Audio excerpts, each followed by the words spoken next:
Então, só para relembrar o que a gente já viu até a última aula, porque faz um tempo aí por causa do feriado que foi antecipado, então a gente perdeu aí, estamos há 2 semanas sem conversar.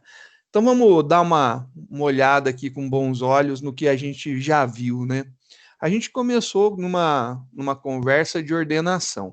Então, a nossa conversa de ordenação é que a gente tinha o objetivo de comprar uma placa de vídeo e a gente tinha 5 lojas que a gente tinha feito as cotações nessas lojas, né? E cada uma dessas lojas deu um valor diferente da mesma placa de vídeo que a gente queria, e a gente queria ordenar para saber aonde que era o local mais barato, mais em conta, né? E aí a gente viu que tinha a possibilidade da gente fazer um método para buscar o menor. Então ele não ordenava, ele simplesmente corria essas opções e identificava quem era o menor. Essa primeira metodologia que a gente aplicou, a gente descobriu que é uma busca para a gente trazer o menor, e a gente viu que também daria para fazer uma busca para trazer o maior, simplesmente mudando o sinal que a gente estava fazendo a comparação. Então começou lá com as nossas brincadeiras, a gente criou um array de doubles, né? Onde a gente tinha os nossos valores aqui. Os nossos valores, eles estavam inseridos conforme a gente foi pesquisando, então não tinha nenhuma ordem. E aí a gente criou aqui algumas formas de visualização. Primeiro, a gente viu que seria legal a gente ter um método para facilitar a nossa vida para imprimir o vetor. Então, a gente tem um imprime e passa o vetor, e ele já faz a impressão do vetor. Como que esse método imprime funciona? O nosso método imprime, ele vai fazer uma varredura de 0 até o menor que o tamanho, e vai imprimindo com espaços o nosso vetor, e a gente tem um pular de linha ali. E ele recebe realmente um vetor de double, ele funciona para qualquer vetor de double. Passando um vetor de double qualquer, ele vai funcionar. E aí a gente criou algumas opções, né? A gente criou um método para verificar o menor elemento e um método para verificar o maior elemento, que são as duas possibilidades que a gente queria nesse momento. Para verificar o menor elemento, né, se a gente descobrisse quem que era o menor elemento, a gente obviamente descobriria qual que era a cotação menor, qual que era o valor de placa menor, e a gente poderia optar por esse local para fazer a compra. Aí a gente fez, então, um método para fazer isso daí. O nosso método ele é bem simples, né? Ele vai testando todas as posições e ele vai guardando, armazenando qual que é a menor. Então ele começa armazenando a primeira posição, então o primeiro elemento que eu tenho, ele é o menor de todos, porque eu não tenho mais nenhum outro para comparar. E conforme eu vou andando no meu laço, né, eu vou varrendo essas opções, esses valores, eu vou testando. E se eu encontro alguém menor que esse valor daqui que eu tenho guardado, eu atualizo ele com aquele valor e eu sempre vou ter o menor valor. Então ele sai varrendo todo o vetor e descobre dessa forma quem que é o menor valor. E a gente viu que para procurar quem que é o maior, a gente simplesmente inverteria o nosso teste, né? Então a gente faria aqui a inversão do sinal de menor para o maior e a gente teria o maior dos nossos valores, que é exatamente o que está acontecendo aqui no de cima, no maior elemento. Então a gente tem tanto menor quanto maior elemento. Isso daí a gente viu com valores do tipo primitivo, né? A gente viu com valores que eram valores que eram simples, né? Fáceis de serem manipulados. E aí surgiu uma demanda, uma ideia de fazer a busca, só que utilizando objetos. Então, ao invés de fazer uma pesquisa procurando em um array de valores primitivos, eu queria procurar num array de objetos.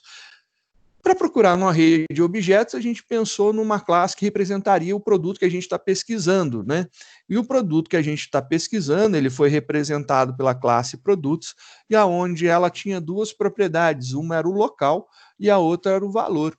E aí a gente tinha uma maneira bem inteligente de setar qual que era o valor de qual local que a gente pesquisou o preço, né?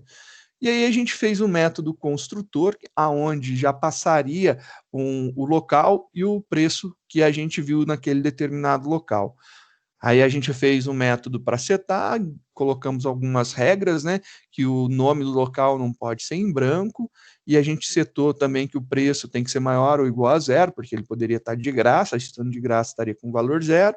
Os métodos para retornar o preço, a gente precisou, para retornar o nome, a gente não precisou, né? E a gente fez um toString aí para facilitar nossas impressões, para que a gente pudesse visualizar melhor. Aí a gente foi e alterou, né? Pegamos esse inicial daqui que buscava primitivos e modificamos para primeiro inserir os elementos em forma de objetos. Então a gente tem lá a nossa criação aqui de objetos. A gente viu uma possibilidade interessante de criar um array de objetos do tipo produtos que a gente estava fazendo. E nesse array, a gente começou a inserir objetos anônimos, porque não precisaria ter nome, ou local 1, local 2, ou produto 1, a gente está pesquisando mesmo produto em locais diferentes, né? Produto lá no bolão da informática, no AliExpresso, no Pichau, no Atacadão Livre lá, no Zé da Esquina, e aí a gente colocou de forma anônima nossos objetos dentro do nosso array. E ainda testamos algumas outras possibilidades, porque o nosso array ele pode ter quantos objetos a gente quiser, e a gente viu que poderia, por exemplo, ter objetos nulos. O que é um objeto null, né? É um objeto que não foi instanciado, não foi criado ali. Ele está declarado, é de um tipo, mas ele não tem uma instância ainda. Ele não efetivamente não pode ser manipulado. Se a gente tentar manipular um desses elementos null, a gente vai receber aquela exceção famosa que é o null point exception. E o null point exception é uma exceção interessante que a gente precisa entender o que acontece com ela. O que acontece no null point exception é que eu tenho um objeto declarado a partir de uma classe, porém ele não foi instanciado, né? Não rodou lá o new. E aí aqui a gente está vendo que estamos executando o new ali. Pô, legal, tenho lá 5 objetos e depois mais 5 que não foram. Isso daí era uma ideia de ter um array com objetos e sem objetos. Por quê? Quando a gente trabalha com array, a gente sabe que o array ele não pode ser redimensionado, ele não cresce conforme você insere elementos dentro dele. Você declara o tamanho dele, esse tamanho é alocado, é fixo, e a partir disso a gente começa a inserir elementos dentro dele. Só que a gente começa a inserir, não, perdão, a gente começa a instanciar os objetos dentro dele. E aí a gente faz as nossas referências. Então a gente vai colocando as nossas referências dentro de cada uma das posições. Muito bacana. Só que a gente tem um problema, porque se eu não tiver todos os locais preenchidos, eles podem ficar nulos, né? E a gente viu aí algumas formas de trabalhar e manipular isso daí. Então a gente seguiu a mesma ideia do exercício anterior, só que a gente está validando agora com um array de produtos, um array de objetos.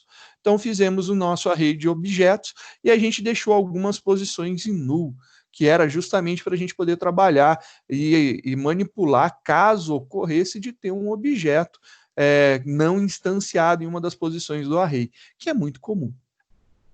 A gente fez o nosso imprime produtos, vamos ver como que o nosso imprime produtos foi montado, né? O nosso imprime produtos agora, vou dar um zoom para dar um destaque maior aqui, a gente tem o seguinte, o nosso imprime produtos, ele está fazendo uso de um tipo de for each, né?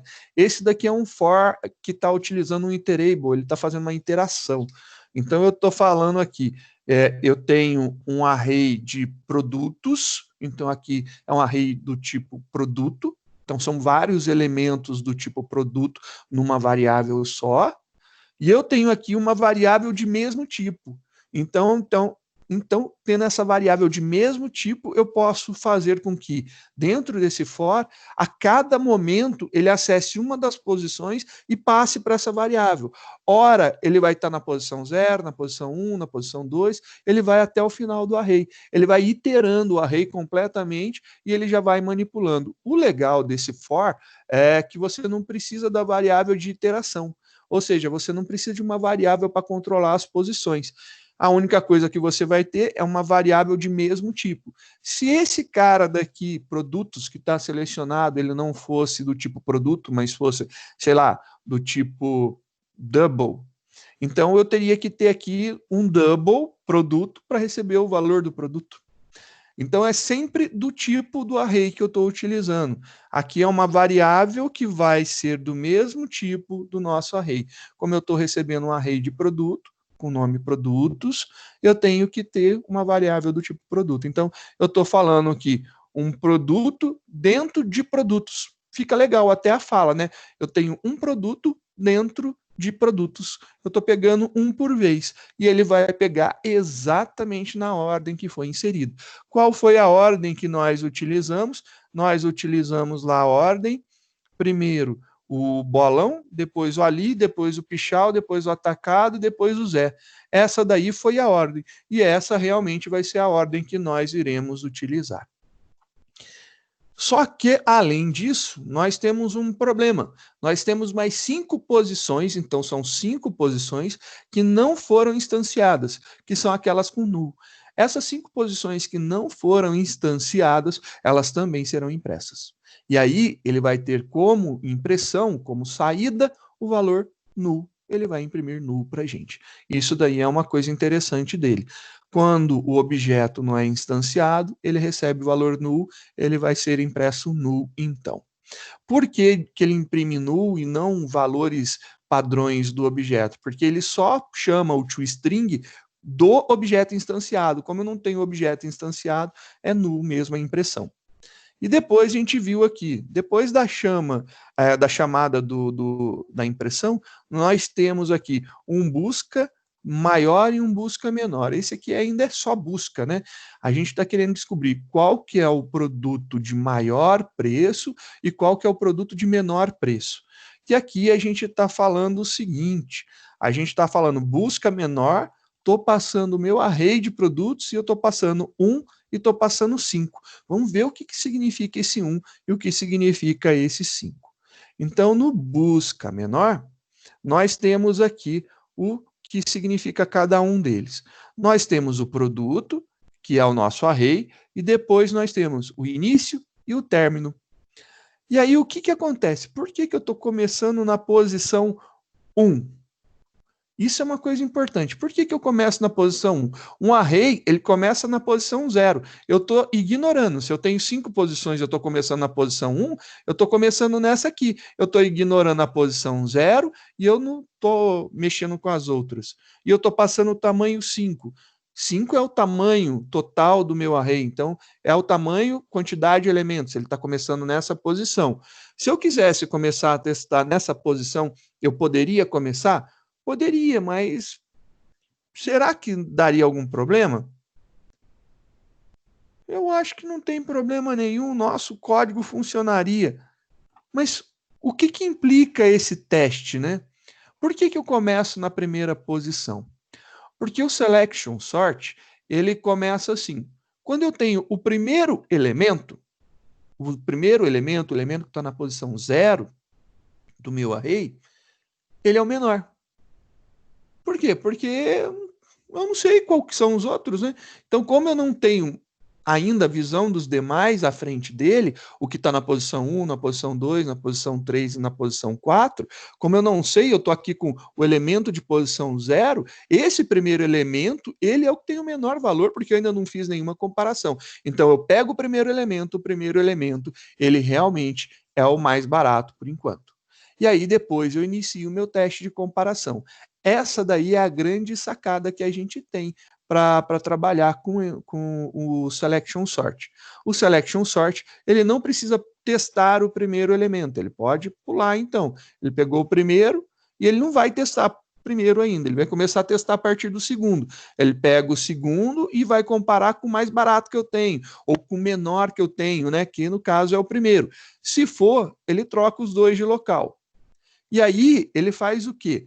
Ele vai fazer essa troca daí e vai testando. Nesse caso específico do selection sort, olha só que bacana que a gente tem aqui. A gente está indo, né, fazendo um laço que vai, só para visualizar tudo, né? A gente está fazendo um laço que vai começar em 1 e vai até a última posição. Ou seja, eu tenho 5 elementos no meu array. O primeiro é o menor que eu tenho. Ele já está certo. quê? Porque eu não comparei com os outros, então eu não sei.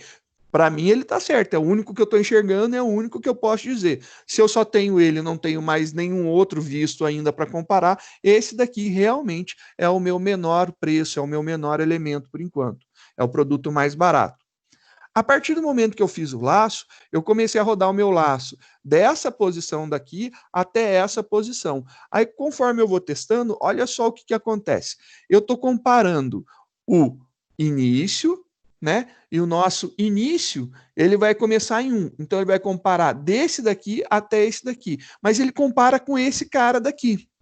Então, ele vai pegar esse daqui, que é o atual, o primeiro, e vai comparar com esse. Esse daqui, que eu estou pegando agora na primeira posição, ele tem menor preço que esse primeiro que eu estava achando que era o mais barato? Se tem, beleza, ele vai atualizar. Esse aqui não é o mais barato é esse. Ele começou a apontar para esse aqui. O mais barato ficou aqui. Ele guardou esse valor do mais barato. Aí ele vem para o próximo e testa. Esse daqui, ó, esse daqui tem menor preço que esse aqui? Não, não tem. Então eu mantenho o mais barato aqui. Aí ele vem agora para o outro. Aí ele testa. Esse aqui é menor que esse aqui? É. Aí ele passa para esse aqui. Ele guarda essa informação daqui. Ele está dizendo que esse daqui é o menor agora. E ele testa o último. Se o último for menor, ele troca. Se não, ele vai se manter com esse daqui, sendo o menor preço, e devolve para a gente justamente o mais barato, o de menor preço. É essa a grande sacada. Mas para a gente comparar alguma coisa, a gente tem que ter um método, e a gente criou o método getPreço justamente para ele retornar o preço, porque eu não posso comparar um objeto diretamente com outro.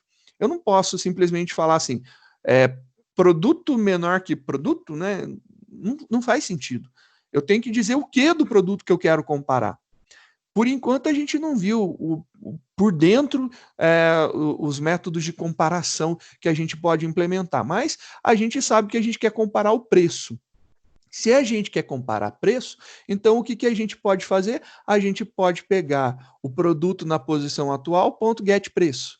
E eu comparo com o produto que eu estou julgando mais barato, e aqui eu estou devolvendo posição, né? Não estou devolvendo valor, eu estou devolvendo a posição. Na posição mais que eu estou achando que é o mais barato, get preço. E aí eu consigo fazer a comparação do preço atual, do produto que eu estou analisando atualmente, com o que eu acho que é o mais barato. Como eu começo aqui na primeira posição, ele vai sempre começar comparando com o zero. O zero para mim é o mais barato, depois eu saio comparando com os outros. E essa é a grande sacada aqui que a gente tem. E aí a gente faz essa jogada. Da mesma forma, a gente compara para ver qual que é o maior. Como que a gente compara para ver qual que é o maior? Eu utilizo lá a modificação do sinal de comparação. De menor eu passo para maior. Simples desse jeito, eu faço a comparação. Não tem problema nenhum. Tá aí a nossa brincadeira e a gente tem o nosso código aqui que vai buscar o menor dos preços, né, do nosso array. E a gente consegue ver que ele vai buscar e vai fazer a comparação de cada um dos preços, sempre armazenando a posição do que está menor. E aí, depois, ele vai jogar aqui para a variável que a gente criou, que é o menor e o maior, o valor da posição do menor e o valor da posição do maior. E depois a gente só imprime esses valores. E aí eu posso pegar e falar, imprime o produto na posição do menor, imprime o produto que tem o maior preço. E está ali o valor sendo entregue para a gente. Isso daí a gente fez na aula anterior, na primeira parte da aula anterior, para a gente descobrir como que a gente poderia buscar o menor e o maior valor dentro de um array.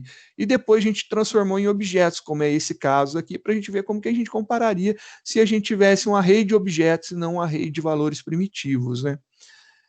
E aí veio outra parte bem bacana, que é a ordenação. Aí a ordenação a gente criou uma outra implementação para a gente ver como que a gente poderia fazer. Essa implementação foi bem legal. A gente fez lá o nosso array, a gente inseriu alguns produtos.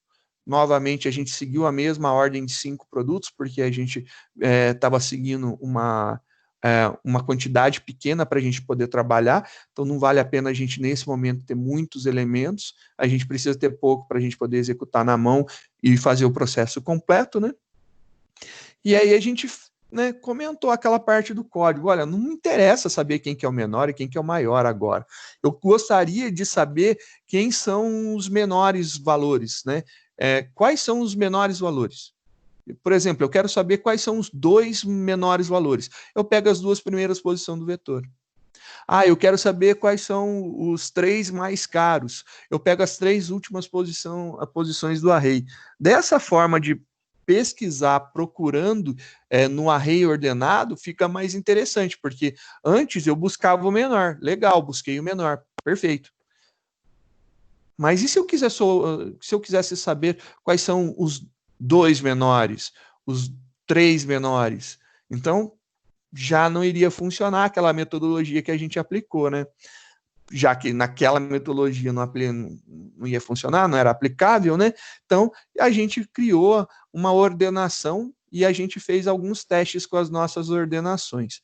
As nossas ordenações, só para a gente ter aqui uma cópia, né?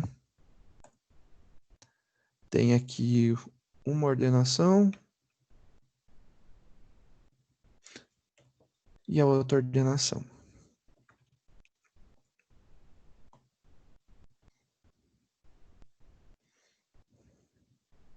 Acho que isso aqui fica legal, que tem duas ordenações possíveis, né?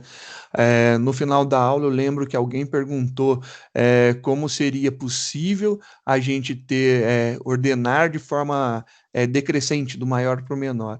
Então, criamos ali a solução utilizando o outro comparador lá, que é para buscar o maior elemento. Como que a gente fez aqui? A gente viu que a nossa comparação, né, de ordenação, nosso método que a gente estava utilizando para ordenar, se chamava selection sort. É uma ordenação por seleção. Como que funciona o selection sort? O selection sort, ele olha o teu array, aí ele faz assim, ele faz uma varredura e procura o menor elemento. Ah, achei o menor elemento. Se eu peguei esse menor elemento, eu troco com a primeira posição. Então eu pego o valor desse, passo para lá e coloco o menor aqui. Ah, achei o próximo elemento que é menor. Aí ele coloca no local. E ele vai colocando na ordem os menores. Ele acha o menor e coloca na primeira posição. Depois ele acha o segundo menor e coloca na segunda posição. Terceiro menor, quarto menor, até o último. E o último ele não precisa fazer a comparação. Esse último ele não precisa testar. Isso que é o bacana do Selection Sort. Você vê que ele vai fazer uma pesquisa somente na parte inicial do seu array. A última posição que sobrar, com certeza é o maior elemento. E se a gente fizesse um selection sort invertido, né? Então ele buscaria o maior dos elementos e colocaria nessa posição, depois o segundo maior, o terceiro maior, o quarto maior e o último não me importaria porque ele com certeza seria o menor. Simplesmente a gente mudando o nosso fator de pesquisa, né? Mudando um sinalzinho lá, a gente resolve isso daqui. Vamos ver então como que ficou esse selection sort, esse método de ordenação que a gente usou aqui. Esse método de ordenação que a gente usou, ele está passando um array, que é o nosso array de produtos, ele inicia-se na posição 0 e a gente está vendo aqui o comprimento dele. Então, ele passa também o comprimento total. Isso aqui é tranquilo, porque a gente começa na posição 0 e a gente vai até menor que a posição dele. Então, ele está varrendo da posição 0 até o final, que é o nosso objetivo. Vamos ver, então, como que fica o selection sort, né? O selection sort, ele se utiliza de uma técnica bem legal, que ele vai fazer o quê? Ele vai receber, então, aonde ele começa e até onde ele vai, né? E aí a gente fez um log para a gente ir acompanhando o que estava acontecendo, e aí a gente fez um for. Esse for é importante. Se lembra que eu disse que o último elemento a gente não precisa testar ele? Se a gente não precisa testar, porque depois que a gente colocou o primeiro, o menor elemento, o que não é tão menor, o outro que já não é tão menorzinho, e o outro que não é tão menor, que só me sobra o maior no última posição.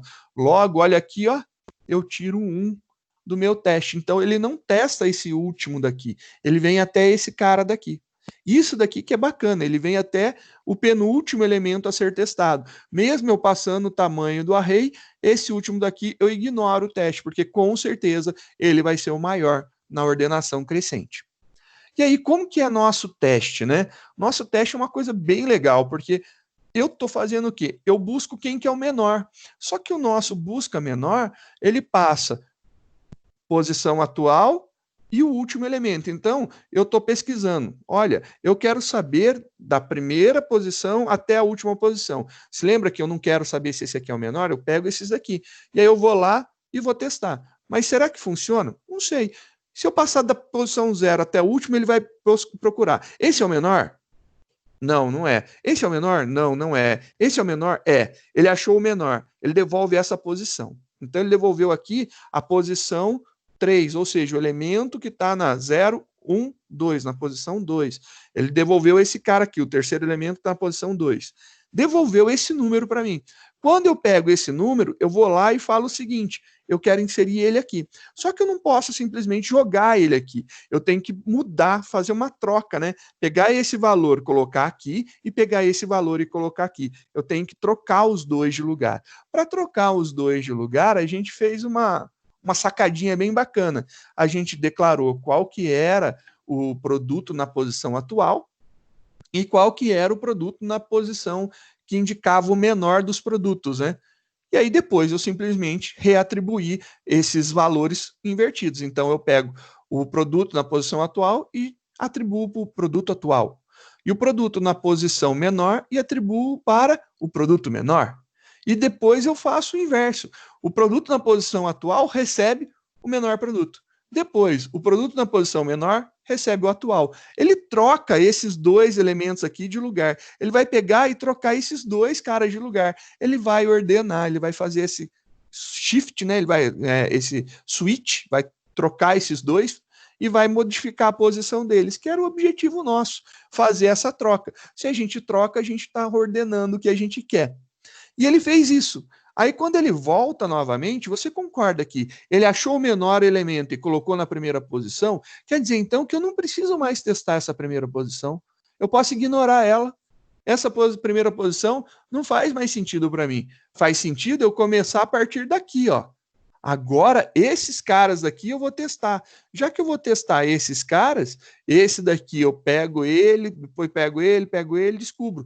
Vou testar 4, não vou mais testar 5. Então, ele começou testando 5, aí ele descobriu quem que era o menor, trocou e colocou o menor aqui. Eu preciso testar novamente? Não, esse cara eu ignoro, porque eu sei quem que é o menor.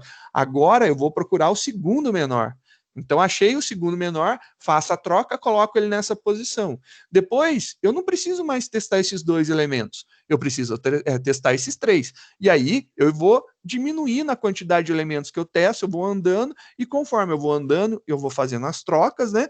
E essas trocas aí vão garantir que o meu menor elemento, segundo menor, terceiro menor, quarto menor, e eu não testo o último, porque ele vai ser o maior, foram ordenados dessa forma. Ele vai selecionando o menor e colocando no local. Quando a gente quer fazer aí a busca fazer o selection sort invertido, né? Fazer com que a gente coloque do maior para o menor, é bem tranquilo também, porque aí a gente vai fazer o quê? A gente vai utilizar a busca do maior, ao invés de usar a busca do menor. Simplesmente isso daí. E a gente vai precisar fazer a troca também. E acabou, vai funcionar a nossa troca bonitinha, sem problema algum. Só para a gente verificar o que aconteceu aqui, eu vou colocar então a execução do nosso código. Para ver, a gente viu o selection sort invertido e o selection sort normal. E o que, que a gente tem? A gente tem aqui, né, o busca maior e o busca menor, que são os dois métodos que nós utilizamos para fazer a nossa busca, e a gente tem a impressão. A gente tem esses métodos daí para auxiliar. Dividir o problema em problemas menores é uma técnica muito boa, porque imagina se você tivesse que imaginar, pensar um algoritmo todo, completo, que ele vai varrer o vetor, né? Vai varrer ele todo, mas ele tem que colocar na primeira posição o menor elemento, e você tem que fazer um laço dentro de um laço para testar isso daí. Começa a complicar. Eu sou da seguinte opinião: vamos segmentar o nosso problema em problemas menores para que a gente consiga resolver de uma forma mais tranquila. Foi o que a gente fez. Então, testando o nosso código, vamos ver aqui o que vai dar de execução, né? Então, temos a execução aqui completa do nosso programa. Ele começa mostrando aqui na parte de cima o nosso array original. Esse aqui é o array que a gente fez a inserção dos valores. Começou com o bolão ali, o pichau, o atacado e o Zé da esquina. Então, tá aí, nossas referências já foram montadas, e é isso daí que a gente tem. Começou agora a gente fazer o invertido, ou seja, a gente vai colocar do maior preço para o menor preço. Como que ele faz isso daí? Ele começa lá, posição 0 pela posição 0. Aí depois ele troca a posição 1 pela posição 3, a posição 2 pela posição 2, a posição 3 pela posição 4, e aí a gente tem esse resultado daqui. Se você fizer lá os testes, são as comparações. Como eu disse, a gente tem algumas possibilidades para ele não comparar ele com ele mesmo, mas a gente ignorou isso daí por enquanto, né? A gente ainda pode melhorar e a gente ainda pode otimizar esse algoritmo daqui. E depois a gente fez o selection sort padrão, colocando em ordem crescente. Então, o que acontece aqui? Ele faz a troca da posição 0 com a posição 4, da posição 1 com a posição 3, da posição 2 com a posição 2, da posição 3 com a posição 3, e aí no final a gente tem o array ordenado de forma crescente. Então temos o primeiro que ele inverte, total, então ele pega aquela primeira montagem original, ele coloca do maior para o menor e depois ele coloca do menor para o maior. Isso aí foi o que aconteceu. Essa daí é a nossa revisão de hoje, que a gente estava mexendo e manipulando. Se alguém tiver alguma dúvida, alguma pergunta, pode fazê-lo, que estamos no momento de tirar essas dúvidas, tá bom? Se não, eu vou parar essa gravação aqui.